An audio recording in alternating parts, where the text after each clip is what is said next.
Para estar bien, el podcast de Tu Salud Guía. Un espacio para conversar y ayudarnos a encontrar el equilibrio entre cuerpo, mente y espíritu. Bienvenidos. Hola, bienvenidos a este episodio de Para estar bien, el podcast de Tu Salud Guía. Y hoy de nuevo con Andrea Gómez, con el tema que nos viene ayudando a entender muchas cosas sobre la risa y otras dolencias que tenemos o que tienen algunas personas que queremos entender.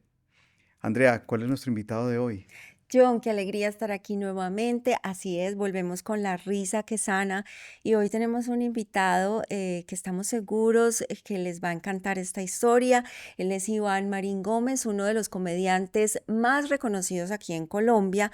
También seguramente quienes viven en el exterior saben de él y si no, pues anímense a buscarlo porque es uno de los personajes más queridos y de mayor éxito en el ámbito del humor en este país. Pero ese hombre que tanto nos ha hecho reír, que ha recorrido diferentes ciudades con su stand-up comedy, que ha hecho películas para cine, que ha estado en programas de radio, de televisión, hoy nos habla de ese dolor que ha sobrellevado durante ya bastantes años y cómo, dice él mismo, la risa no solo lo ha curado, sino que le salvó la vida. Sí, Andrea, muchas gracias. Qué súper invitado el que nos has traído, como los otros que ya hemos tenido la oportunidad de ver. Y de verdad, la risa que sana es para ellos es como ese mundo en el que han podido encontrar un poquito de solución a sus Claro, es problemas. una Pero, terapia. pero también queremos que ustedes allá, que todos lo entiendan como una de las formas de encontrar tal vez solución a tu propio problema, la risa que sana. Bienvenidos entonces y dejamos a Andrea con nuestro invitado de hoy, Iván Marín.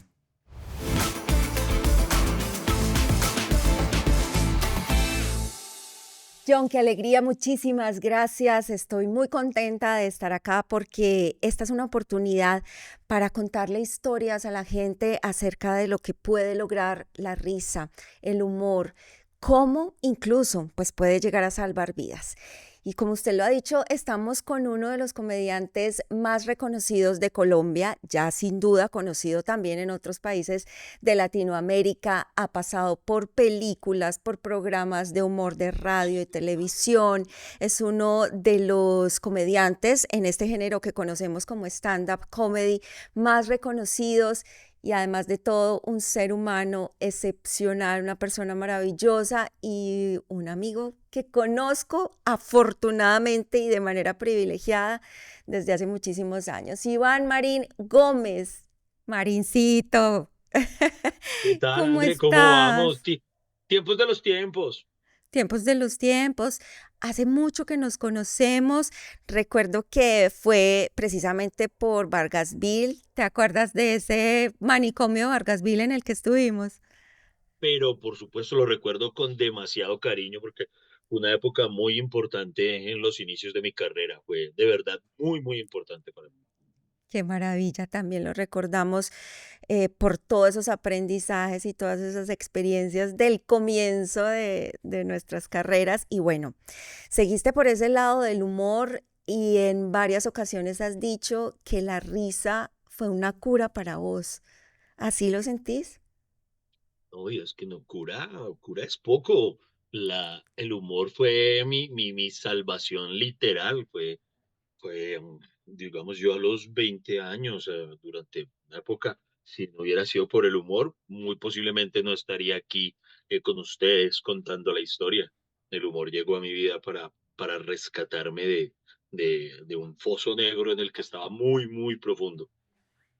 Queremos invitarlos pues a todos los que nos están viendo por fuera del país a que sigan a Iván Marín también, a que busquen sus videos para que sepan la trascendencia de la carrera de él como comediante. Precisamente, Iván, cuéntanos cómo fueron tus inicios, cómo empezaste, una historia breve para que la gente sepa de esa trayectoria. Uy, fue madre, pues y es que tiene varios momentos, no sabría cuál señalar como el inicio, pero digamos, tal vez yo empecé a formarme en radio, yo tuve mi ingreso a los medios de comunicación, por así decirlo, por medio de un reality en su momento. En Bogotá había una emisora muy popular en aquel entonces, que era la Superestación, y ellos crearon lo que en su momento llamaron el primer reality show de la radio, para encontrar un nuevo integrante del programa de la mañana de ellos, que se encargara de hacer humor. Y pues haciendo corta la historia, yo me presenté y fui el ganador. De allí, estando precisamente como parte de ese programa, conozco a Vargasville, que en una oportunidad como invitado al programa, y él le gusta lo que yo escribo para el programa, porque yo siempre hacía guiones para los invitados y le gustó, y entonces, de nuevo, haciendo corta la historia, él me recluta para formar parte del Manicomio Vargasville, se convierte en un padrino impresionante para mi vida y me voy a vivir a Medellín, y allí formo parte del Manicomio de Vargasville. Hacemos programas para Teleantioquia, trabajamos en Caracol Radio y los espectáculos del grupo en vivo, y allí estuve unos cuantos años hasta que después decido retornar a Bogotá para empezar mi carrera solista haciendo stand-up. Bueno, Iván, esa es una historia muy resumida, lo hiciste muy bien, sos bueno para sintetizar por lo que veo. Hay que ser concreto, hay que ser Eh, concreto cuando que es muy concreta y además bastante modesta, pues porque también sos eso. Y eso ha sido en buena medida parte de tu éxito. Y es un éxito que ha llegado a niveles que tal vez ni te lo imaginabas. Tal vez vos has sido el primer sorprendido, pese a que iniciaste esa carrera con todas las ganas de llegar hasta donde has llegado y seguramente vas a ir mucho más allá. Pero hace poco, o bueno, eso fue como a inicios de este año, me sorprendió ver una fotografía que contabas había sido tomada por uno de tus compañeros de comedia, en donde te veías pensativo, solo, creo que era como en un parqueadero, Ah, ok, y sí. describías ahí una situación muy dolorosa, decías, el monstruo que pensé que no volvería apareció de nuevo. Y yo no me había atrevido a enfrentarlo por no decepcionar a la gente, por no darle gusto a mis haters, pero me he dado cuenta que la única manera de enfrentar ese monstruo es precisamente reconociendo que está ahí. Cuéntanos cómo fue ese momento y de qué estabas hablando. Ya recuerdo. La foto en cuestión fue tomada en el camerino del Teatro de la Universidad de Medellín, y la tomó un gran amigo, comediante y fotógrafo, Alejo Mejía, que ese día estaba invitado a hacernos la apertura del show. Era un show de los de la culpa. Entonces, Alejo, en el backstage, le gusta capturar así momentos de manera natural. Es de estos fotógrafos que capta momentos orgánicos, no el de posen y sonrían, no. Entonces, hubo un instante en el que pues yo no me di cuenta cuando él tomó esa foto. Yo estaba alejado del grupo y presa de uno de esos ataques previos de pánico y ansiedad que me estaban asaltando a lo largo del año pasado. Entonces, el Teatro de la Universidad de Medellín, para quienes no lo sepan, es tal vez, no sé, puede que me equivoque, pero creo que es, si no el más grande, uno de los más grandes teatros de Colombia. Alberga, creo que son 1.600 personas, no sé. Entonces, como que ese nivel de responsabilidad, eh, las cosas más grandes hacía que se presentara aún más fuerte el monstruo, como yo me refiero a él. Y entonces en esa oportunidad, él captó esa foto, y cuando él nos envió las fotos, después me sorprendió ver esa foto. Yo dije, uy, pucha, mm, creo que este man no sabe lo que captó en ese instante. Y es que yo batallé con esto en silencio gran parte del año pasado, porque los de la culpa somos un colectivo de 6 comediantes en escena, y yo estaba siendo presa de este problema. Entonces, yo no lo quería socializar con los muchachos porque temía que se afectara la dinámica del grupo. Nosotros recochamos mucho entre nosotros, nos hacemos mucho bullying amistoso. Entonces, a mí me preocupaba que si yo les dijera lo que me estaba ocurriendo, eh, por respeto, porque con todo y lo mamadores de gallo que somos en el fondo, somos muy respetuosos de este tipo de cosas, se se vieran cohibidos de la dinámica normal con la que fluye el grupo. Entonces yo me callaba y lo sufría todo en silencio hasta que, pues, por cosas de la vida, hubo un momento en el que hubo una coyuntura muy brava en la que terminé contándoles. Pero entonces en ese momento, remitiéndonos a la historia que cuentas de la foto, creo que la foto no está publicada en mi Instagram, pues lo que pasó durante gran parte de ese año es eso, que yo, por momentos, estando en medio de nuestras giras, momentos previos al teatro y todo, yo me aislaba por completo de todo mi entorno, siendo presa de uno de estos ataques y con la presión adicional de tener que intentar disimularlo para el público, para estar bien para la gente. Es más difícil eso, Iván, cuando una persona precisamente se dedica al humor, a tener que hacer reír, a estar en un medio donde todo es comedia. Es más difícil afrontar que se está pasando por un momento de depresión o ansiedad. Mucho más, yo a veces digo que la comedia, tanto como es una bendición, a veces es una maldición en ese sentido, porque si tú eres contador y estás mal, finalmente tú puedes darte el lujo de estar mal porque estás allá en tu espacio, en tu oficina, en tu cubículo. Si tú eres, o sea, cualquier trabajo de oficinas, te dije contador como por dar un ejemplo, pero el contador si quiere, puede hacer cara de culo todo el día, no hay problema. En cambio, del comediante se espera que esté todo el Claro, tiempo en tono gracia. Y tengo compañeros que tienen la capacidad, llamémoslo así, o no sé, de si estás mal, demostrarlo sin problema, de si están bravos, pero yo tengo el problema, no sé si es un problema, sí, en el fondo es un problema, que yo pienso mucho, mucho, mucho en el público y no me gusta decepcionarlos en un encuentro personal. Cuando las personas me encuentran, yo siempre procuro corresponder con un saludo, con una sonrisa, con algo, porque pienso que igual las personas no tienen la culpa de lo que me está pasando y, y entonces como que hago un enorme esfuerzo por estar bien ante ellos, para que se lleven un buen recuerdo de lo que fue ese breve encuentro. Entonces eso es una carga emocional adicional. Una vez yo hablaba con mi psicóloga y ella me decía, porque yo le preguntaba que me llamaba mucho la atención que en el gremio del humor, porque ocurre mucho en este gremio, que hay bastantes que tienen alguna afectación a nivel mental. Y ella sí, me decía que tal vez obedecía a eso, al hecho de que nosotros tenemos una imposición social de tener que estar bien alegres, sonrientes, y eso genera una carga adicional que tal vez no tienen otros oficios en los que incluso se pueden dar el lujo de estar desempeñando su oficio, estando cargados y expresándolo, manifestándolo sin que ello afecte a nadie, a su entorno, en cambio a uno no. claro. Entonces, sí, a veces es un poco pesado. Ahorita te voy a preguntar cómo iniciaste este camino de la terapia, del acompañamiento con tu psicóloga, incluso has estado también remitido a psiquiatra en algún momento, pero no quiero dejar pasar algo que dijiste al principio y es la risa me salvó la vida. ¿Cuál fue ese momento oscuro en que sentiste que si no era por este camino, tu vida sería otra? ¿Incluso alguna vez pensaste en decisiones tan determinantes como el suicidio? Sí, todo eso empezó, tal vez, creo yo, hacia mis 16 años.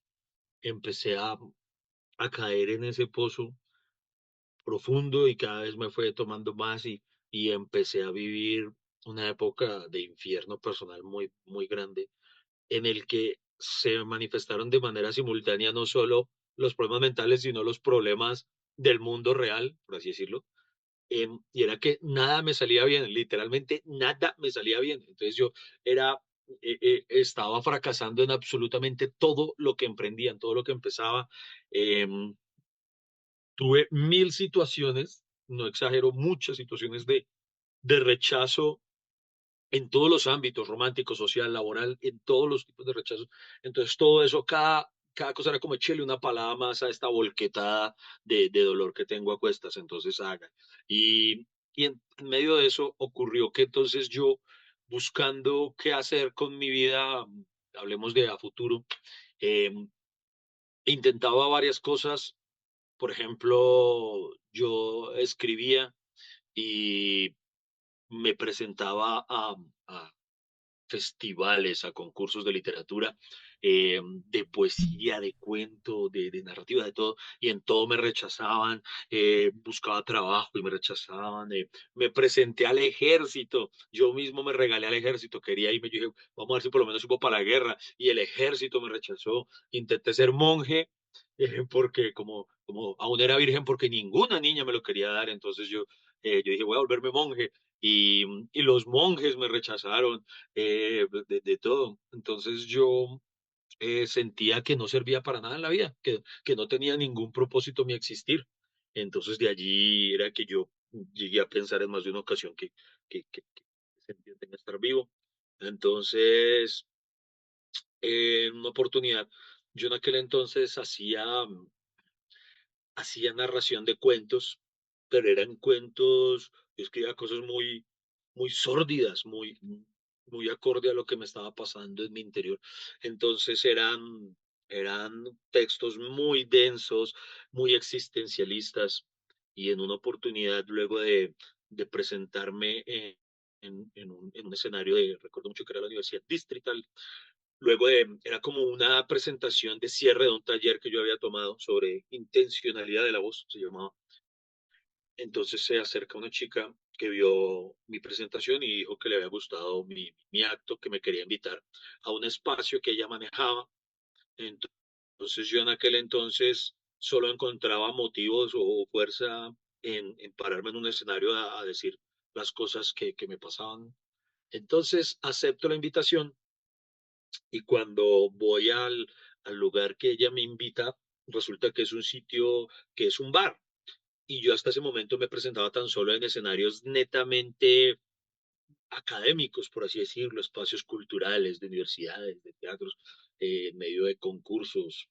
Entonces, era la primera vez que me hallaba frente a un público que era en busca de divertimento, que estaba como en otro mood social. Entonces yo dije, no, aquí no puedo ser aburrido, mamerto con mis cosas. Les voy a intentar ser simpático, divertido.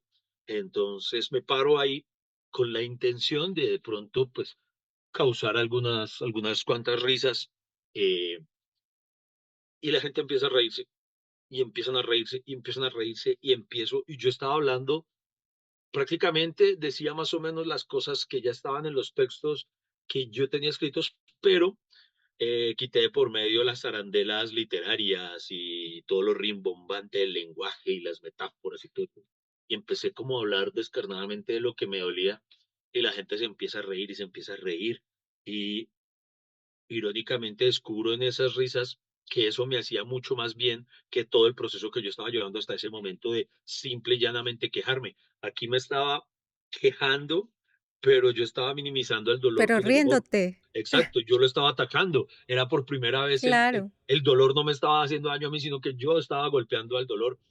Y ahí encontré la solución. Ese día yo sentí que era como que yo le preguntaba a Dios, Dios, ¿para qué me traiste al mundo? Y es como si ese día tuve una epifanía, era como si Dios estuviera ahí sentado y me estuviera diciendo, mijo, te estaba preguntando, vea.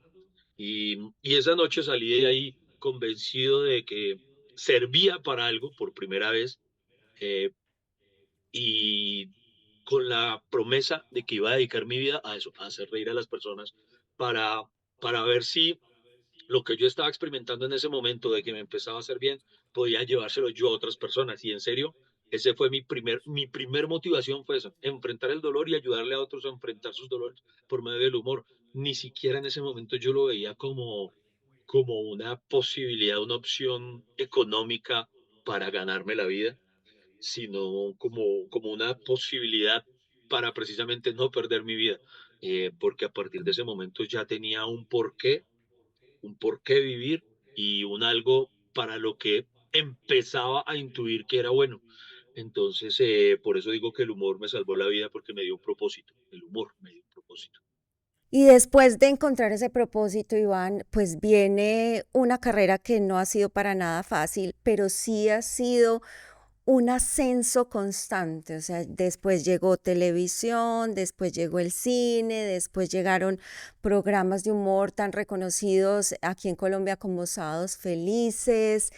Mejor dicho, uno diría, este hombre no tiene límite para el éxito. Y por eso sorprende que con todo ese éxito, con todo lo que muchas personas tal vez ven como una vida perfecta, que eso no existe obviamente, pero muchos lo verían así a simple vista, eh, vuelven las crisis y vuelven esos interrogantes acerca de qué me pasa y vuelves a sentir la necesidad de entrar en un proceso justamente de acompañamiento para ver qué es lo que está sucediendo. Cuéntanos cómo en medio de todo ese éxito profesional, de todos esos sueños logrados, vuelve otra vez ese monstruo como tú le decías.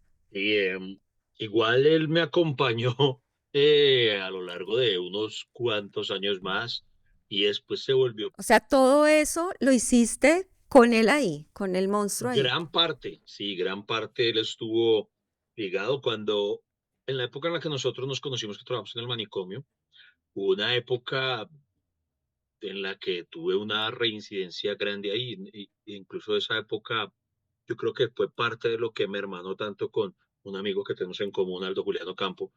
Eh, Hubo un tiempo en el que vivimos como roomies, fui el roommate de él, Sí. y él fue testigo de cómo me desmoroné estando nosotros en la época del manicomio. Hubo un par de días en los que yo no fui capaz ni siquiera de pararme y no fui a la emisora y le pedí a él que me cubriera, no sé, y él me veía arrasado por el llanto y acurrucado en la cama. Y, y así fue un tiempo. Y luego, ya estando yo también con mi esposa, eh, fueron, no sé, como cíclico, digámoslo así. Me dejaba descansar 2 años, di tú, y volvía. Y de repente volvía y entraba yo en otra crisis y me duraba un tiempo y después se iba y volvía a los 2 años y así. Y eso fue recurrente, buen tiempo. Y ya para esta última etapa, yo de verdad, ingenuamente lo creía etapa superada porque tal vez llevaba, creo yo, unos 6 años sin manifestarse ningún problema. Entonces yo ya había empezado a verlo como algo de mi pasado, como algo que ya no tendría por qué volver. Porque si bien es cierto que sabía que ya no estaba sujeto a lo que las personas suelen asociar la depresión, yo digo que las personas confunden mucho el estar achantado con tener depresión. Eh, Sí, así es. entonces, entonces, yo si bien sabía que no era el producto de eso, sí pensé que de pronto ya teniendo todo entre comillas resuelto, lo económico, lo profesional, mi familia estaba bien, mis hijos bien, no tendría por qué ser de nuevo. Y todo marchaba bien. Cuando, incluso con mi esposa, de cierta forma, celebramos el hecho de que, si ustedes recuerdan, y aquí en este canal que tanto manejan la salud mental, deben saber que el tema de los problemas de salud mental se dispararon mucho en la época de la pandemia, del encierro. Sí, Muchas personas empezaron a manifestar, muchas personas se divorciaron, muchas personas empezaron a experimentar ansiedad y todo eso. Y nosotros celebramos el hecho de que durante todo el encierro yo estuve perfectamente bien. No, no experimenté absolutamente ningún problema. Incluso de alguna forma, para mí la pandemia, esa época de encierro fue, aunque fue pues impuesto, fue obligado, pero a las malas fue una pausa que necesitaba porque en ese momento mi carrera profesional iba tan, pero tan bien que yo vivía en un ritmo frenético incansable. Yo vivía demasiado, demasiado, demasiado ocupado y tal vez ese alto fue súper positivo, tal vez para mí fue todo lo contrario y por eso fue muy bueno. Yo me acuerdo en una anécdota muy, sí, sí, creo que se puede decir bonita o no sé, bueno, cuando empieza la pandemia, habían transcurrido tal vez unos 15 días de encierro en la cuarentena y entonces me dice mi hija, me dice, papi, ¿sabes qué me gusta la cuarentena? Y yo digo, ¿qué, amor? Me dice, que por fin te tengo para mí. Y yo, uff. Y entonces, uy, eso, no, por eso yo estuve súper bien. Esos fueron, todo ese fue un tiempo en el que estuve con mis hijos. Yo empecé a hacer videos de humor acá en la casa en los que involucraba a toda la familia. Entonces ponía a mis hijos a actuar, a mi esposa a actuar y todo. Y entonces el encierro terminó siendo muy, muy, muy bonito, sea como sea para mí. Entonces pasa la pandemia y yo no lo experimenté. Entonces eso acrecentó mi idea de que era ya etapa superada. Y cuando el año pasado, no sé, de repente empieza otra vez. Y cuando empieza a manifestarse, la primera reacción mía es intentar ignorarlo y decir, no, esto es autosugestión mía, no, no puede ser que esté acá otra vez. Y empecé a hacerme yo mismo el loco, como si pudiera engañarme a mí mismo. Entonces, y se fue creciendo, se fue haciendo cada vez más fuerte, cada vez más fuerte. Mm. Y yo se lo intentaba ocultar incluso a mi esposa. Yo decidí cargar con todo ello yo. Además, porque me autoimpuse la idea de que si yo manifestaba esto de manera pública, iba a defraudar a muchas personas, porque muchos nos escriben, y yo sé que no solo a mí, yo creo que debe ser a todos mis colegas, el público diciendo que gracias a eso que nosotros hacemos, ellos Mm. tienen un acompañamiento en sus momentos de dificultad.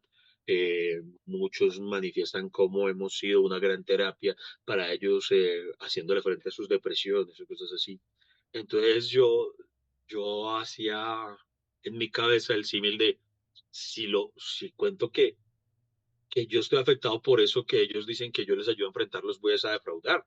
Entonces yo decía, eso es como si a mí me dijeran que Batman se tronchó una pata bajándose de un andén. Yo, mi héroe, Sí. ¿cómo va a estar así? Entonces yo me decía, entonces, idea que mucho después superé porque cuando le hice este mismo ejemplo a mi psicóloga, cuando yo le decía, es como si a mí me dijeran que Batman se torció un pie dando un brinco, mi psicóloga me mató con la respuesta, me dijo, supongamos que fuera así, si a ti te dijeran, Batman se lastimó un pie dando un brinco, ¿tú dejarías de admirarlo? Y dije, uy, no, bueno, no. Wow, y, y tremendo. tenía toda la razón. Entonces yo me callé todo eso y lo sufría. Y mira que pasó una vaina súper, ¿cómo se puede decir eso? Mágica, no mágica. A veces no sé qué adjetivo atribuirle a las cosas. Pero como te digo, yo hasta ese momento se lo ocultaba incluso a mi esposa. Los muchachos, porque yo me la pasaba mucho con ellos, cuando digo los muchachos me refiero al grupo de los de la culpa, eh, ya se habían acostumbrado a la idea de que yo pues, me desconectaba y me alejaba y entraba en un mutismo impresionante. Ellos, y me mamaban mucho gallo por eso, al contrario. Ellos me mamaban mucho gallo cuando ignoraban que era. Eh, O sea, me creían mamaban que era mucho. parte como de tu proceso de salir a escena, de preparación, Exacto. no, nunca Sí, sí, sospecharon nada más. sí, exacto. Entonces, tan así que en una oportunidad nos encontrábamos, estábamos en España grabando la película de los de la culpa. Y un día terminamos rodaje, terminamos de grabar la escena, estábamos frente al Palacio Real y terminó la grabación, dieron un corte y entonces mientras esperábamos a que llegara la banda a recogernos o algo, a mí me empezó a decir algo y yo me alejé, como siempre hacía, y me senté en un sitio a experimentar eso y yo fue pucha ahí atacado.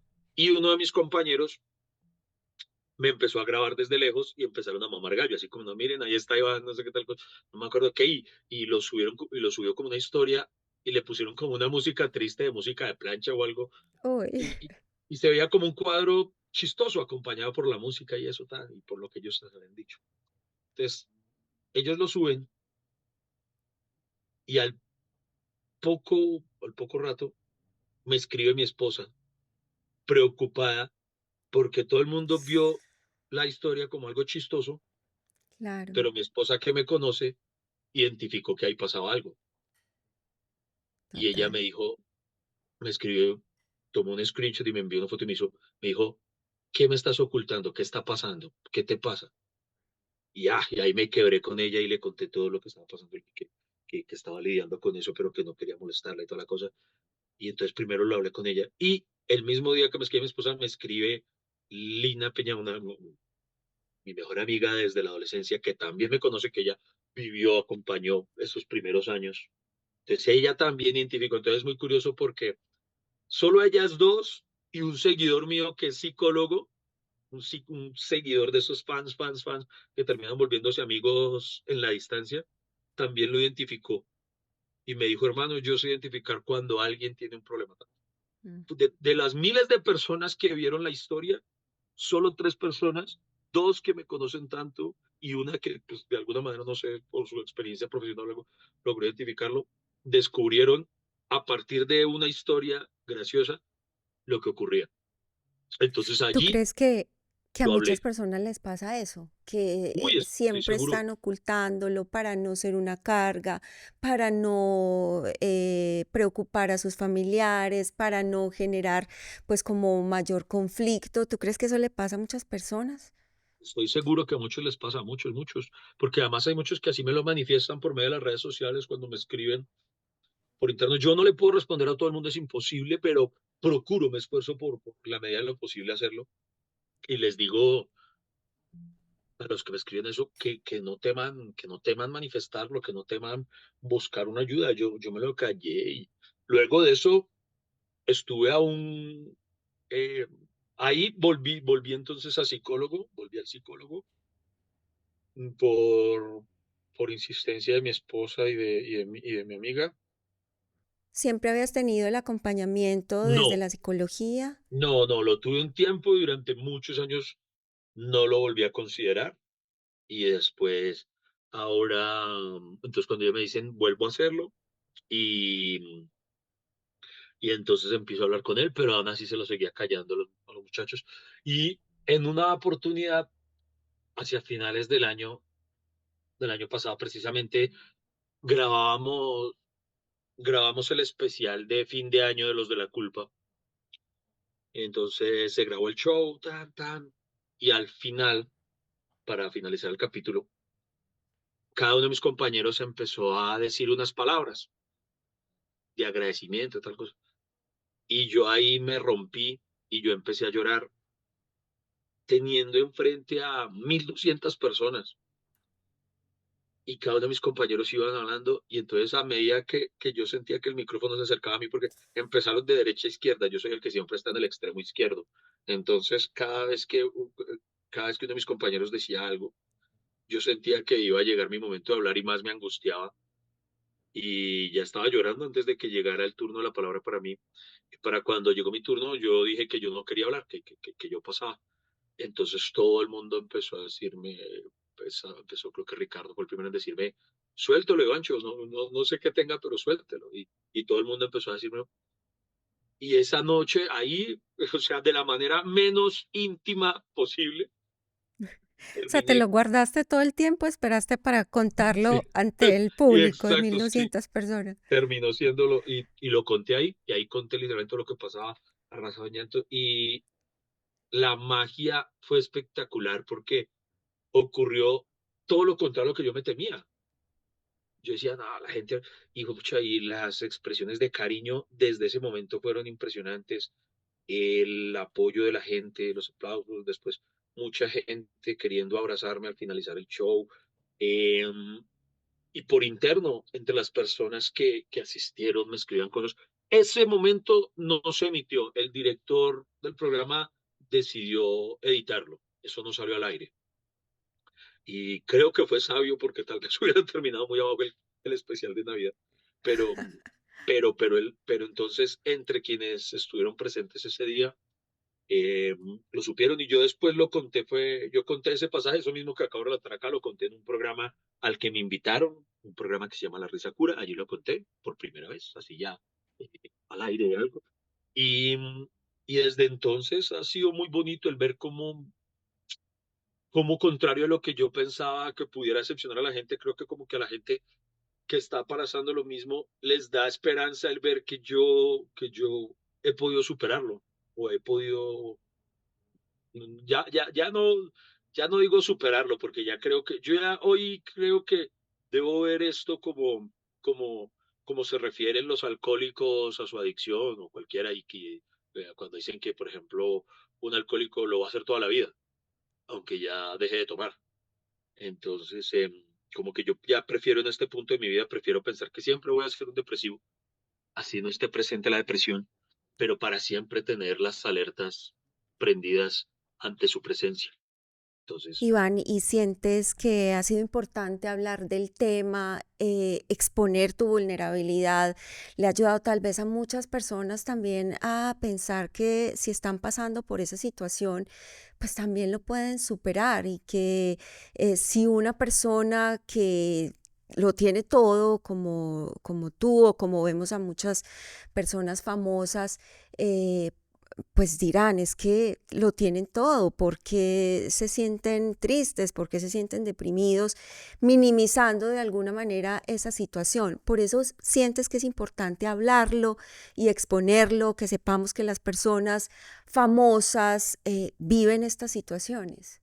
claro, yo creo, quiero creer que sirve de alguna manera el que yo lo hable, quiero creer eso.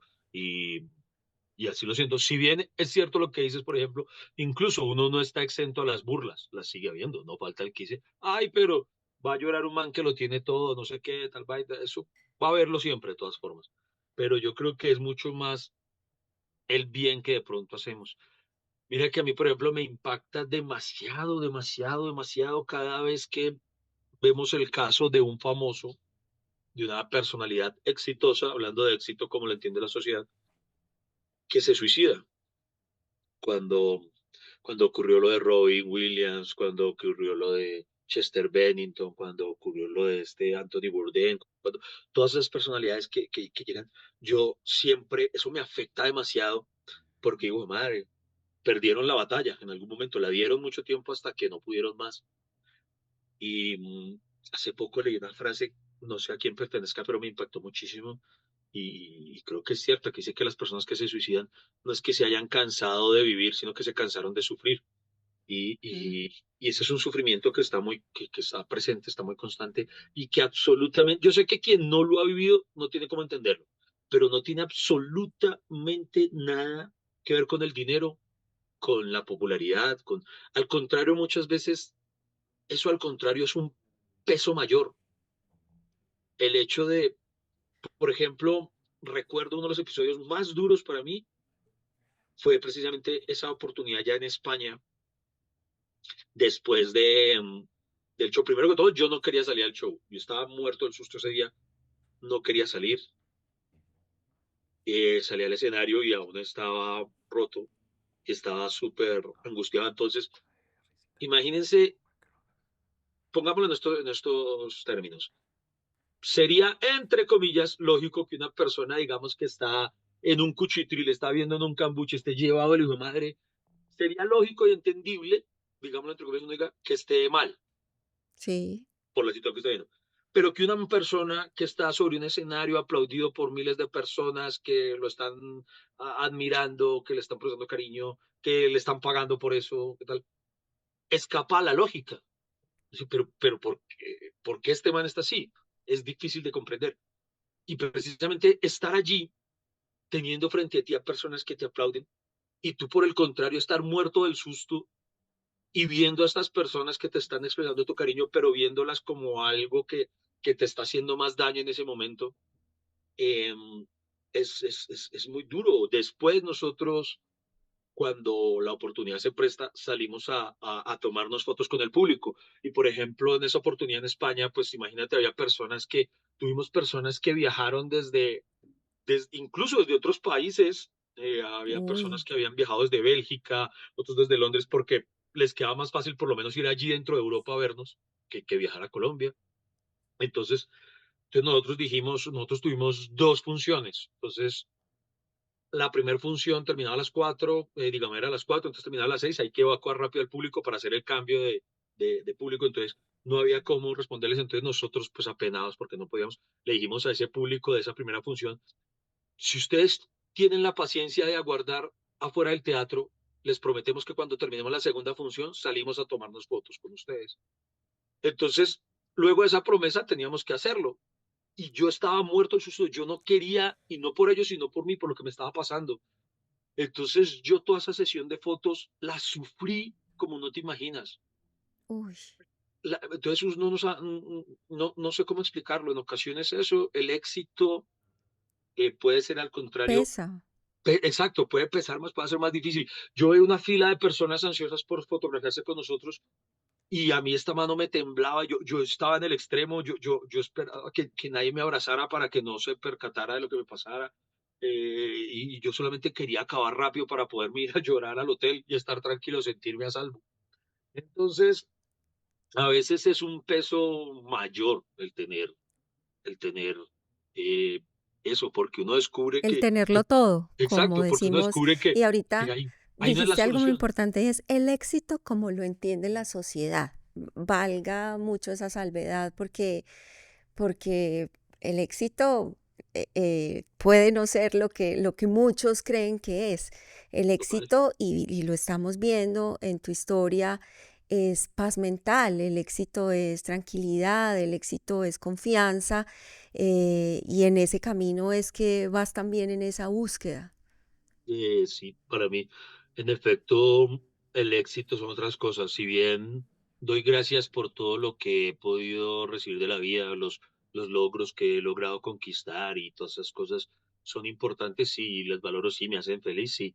Pero el éxito para mí no está supeditado solamente a eso.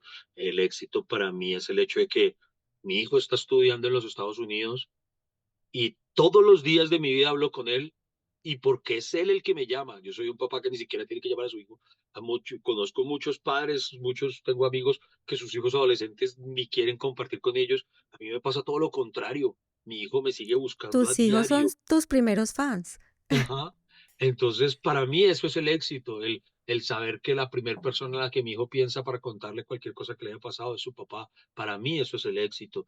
Para mí el que mi hija se arroje a abrazarme cada vez que yo llego a casa, eso es el éxito.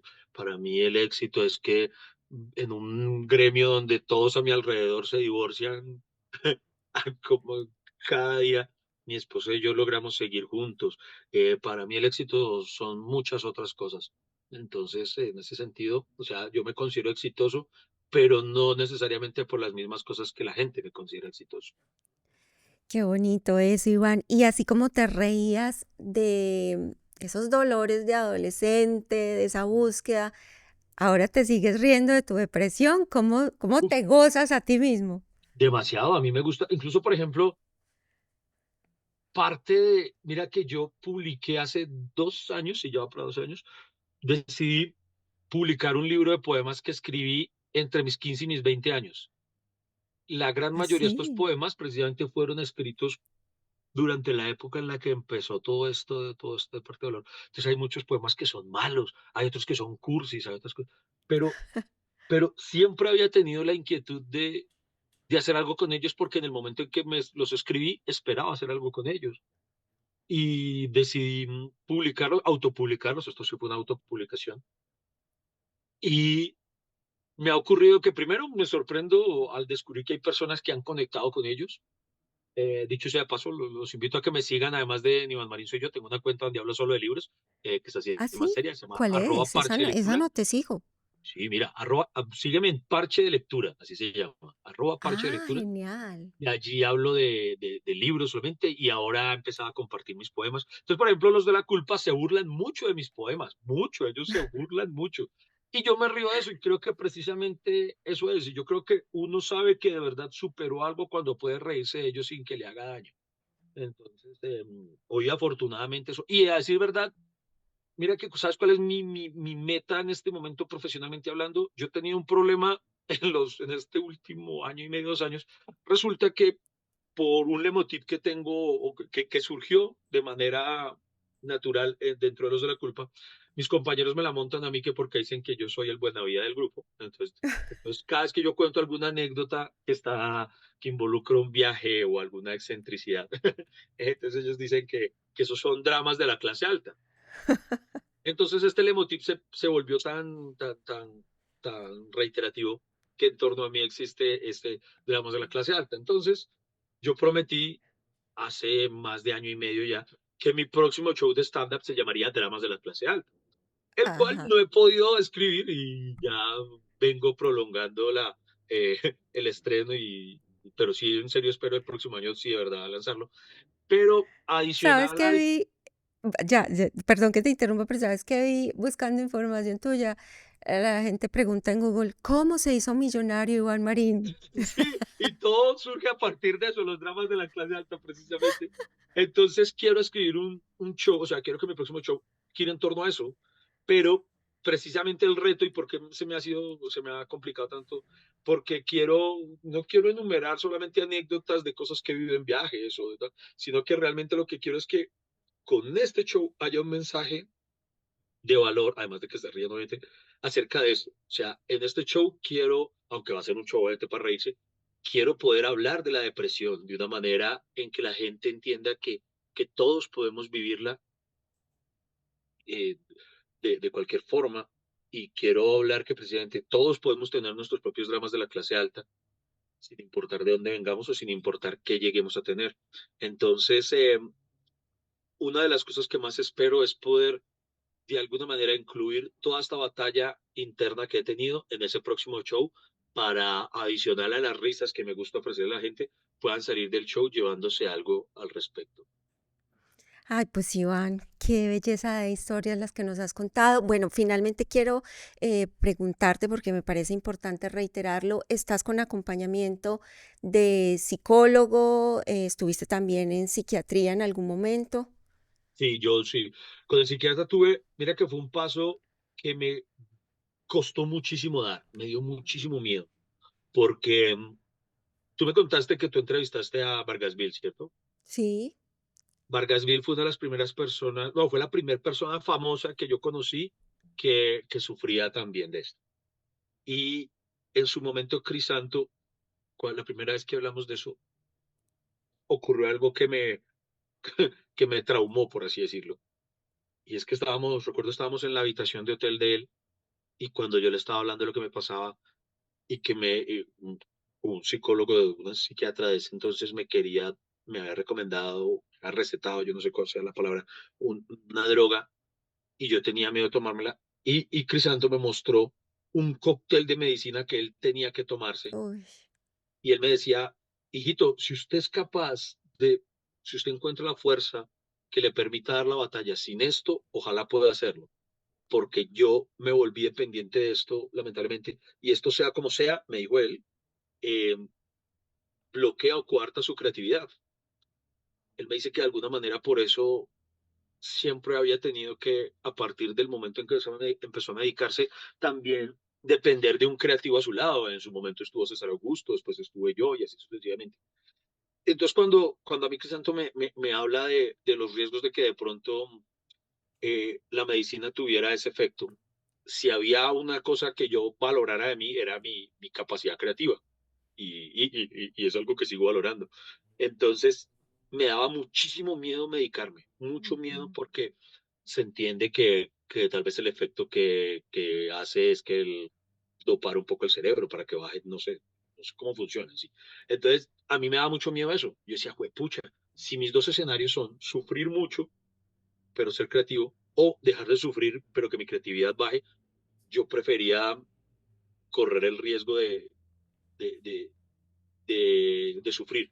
Yo no quería poner en riesgo mi creatividad para nada. Entonces, con los años, cuando empieza este problema, mi esposa, mi amiga me empiezan a decir que la medicina ha evolucionado mucho, porque pues para cuando Crisanto me lo dijo fue hace 20 años. Entonces me dijo, con seguridad ahora las cosas no son así. Se lo manifesté a mi psicólogo, él también me dio tranquilidad, me dijo, cuando lo hables con la psiquiatra vas a ver. Y en efecto, cuando empecé con ella le manifesté ese gran temor. Y entonces el gran paso que me costó muchísimo dar fue el de aceptar medicarme. Le tenía mucho miedo a que o se redujera mi creatividad o me volviera dependiente de ello. Y yo pues nunca he sido dependiente, pues de pronto del café, sí, el cafecito es bonito para escribir, pero de Pero no resto, pasó nada de eso que te temías. no. Entonces ya hoy lo puedo decir afortunadamente, no, por ejemplo, la psiquiatra me decía que por el contrario, mi creatividad no iba a bajar, sino que al contrario iba a enfocarse, porque Ujú. iba a descubrir que así como en los últimos tiempos me costaba más escribir porque mi mente estaba en mil cosas, iba a decir mi mente se iba a poder enfocar con más tranquilidad y resultó ser cierto. Y también, mira, así como lo empecé a tomar, pude dejar de tomarlo sin ningún problema. En este momento no estoy tomando esa medicina en particular y ningún problema. Entonces, sí es una invitación a que las personas, obviamente, lo que sí les recomiendo es primero, ni por el berraco se vayan a automedicar, ¿no? No es que, Ujú. ay, yo vi un comercial en el que dice, no, no, no, no. Eso tiene que ser con acompañamiento, con una persona que sepa, que vea qué es lo que usted realmente necesita. Hay unos exámenes previos, no es que ella me dijo, ay, tomes esto, no. Primero me mandó a hacerme unos estudios clínicos, médicos, de ciertas cosas que ellos son los que saben.